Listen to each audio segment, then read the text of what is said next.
Hello, my name is Stephen Wright. I'm a career coach here at Career Mentor, and we help high-performing financial services professionals make their next smart career move.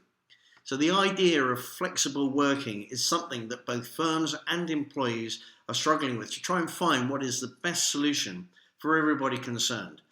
Quite a lot has already been said and written on this subject, but I have a few things that I think you might find quite interesting. There's 5 of them. Let's go through them now. The first is the notion of recruitment and retention.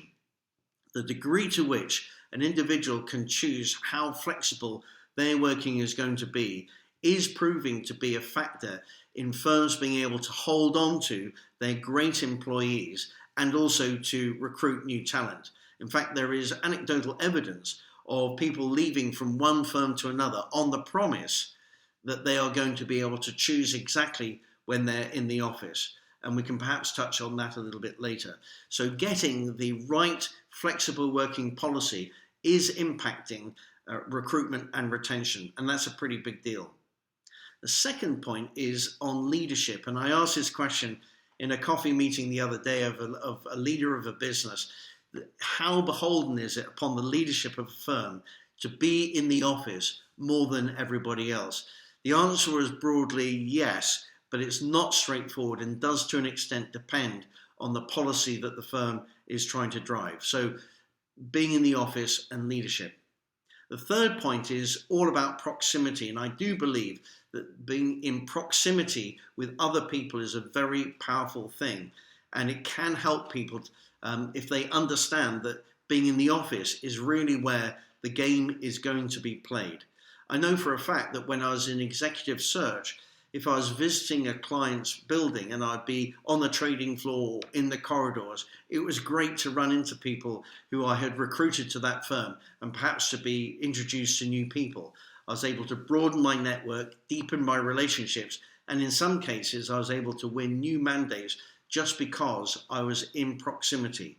And I think that those employees who are keen to get ahead will understand this already, and in fact there may well be an in-office inflation for those people who understand that it's better to be in the office than perhaps at home in the garden shed.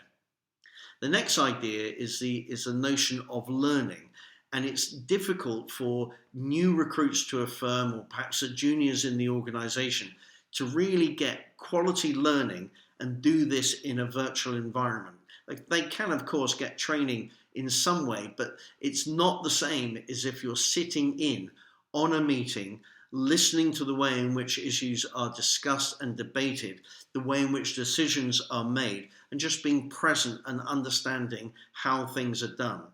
I think that learning by osmosis for more junior members of the team is a really important issue, and it does need to be done with a degree of frequency and intensity which simply cannot be replicated if someone is sitting at home and doing this in a virtual environment. So learning by osmosis for more junior members of the team, I think, is a big factor.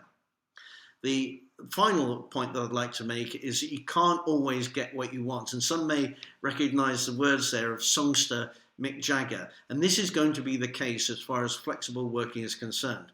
Many firms are going to want to reduce their real estate holdings and therefore their costs, and therefore they're not going to be able to allow everybody to be in the office Tuesday, Wednesday, Thursday with Monday and Friday at home. Otherwise they're simply not going to be able to reduce their workspace capacity. So not everybody is going to be able to choose when they're going to work, and this may well be the case when people have joined a firm on the promise that they're going to be able to have complete choice about when they're in the office.